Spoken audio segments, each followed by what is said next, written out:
अगर आप भी चाहते हैं बिट्टू मलंगिया इंटरटेनमेंट का ऑडियो वीडियो सबसे पहले आप तक पहुंचे, तो लाल बटन को दबाकर चैनल को सब्सक्राइब करें और बेल आइकन दबाना ना भूलें।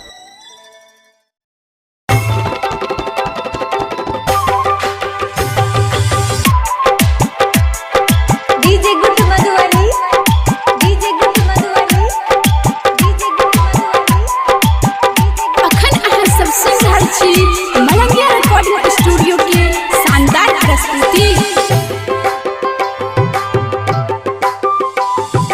हमारा बता दे के कजली पुजिया कागज से बतिया बैठे प्रीतिया कागज से बतिया बैठे।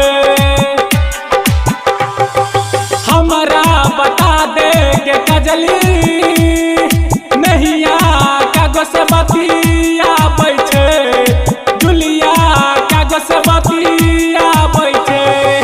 लहा गई मन हम धराबै छी फोन हरदम बीजी बताबै छे। हमरा बता दे के कजली नहिया कागज से बतिया बैठे पुजिया कागज से बतिया बैठे।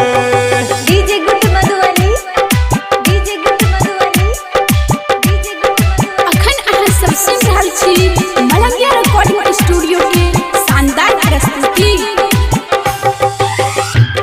Singing by Bittu Malangiya. हमरा भुलाई के पागल बनाई के करे छै दोसरा से प्यार रे।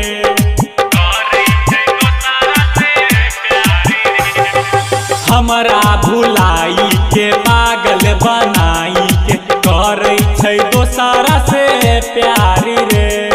कहबन गलतिया के दै छै साजा हमरा उ तो सताबै छै।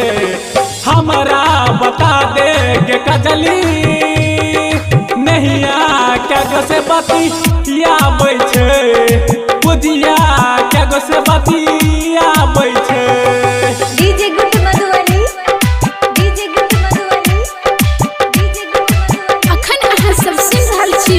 मलंगिया रिकॉर्डिंग स्टूडियो के शानदार प्रस्तुति। Singing by Bittu Malangiya.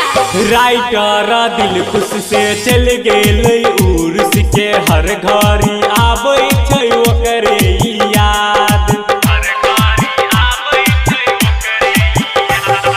Writer दिल खुश से चल गेलै उर्स के हर घड़ी आबै छै ओकरे याद।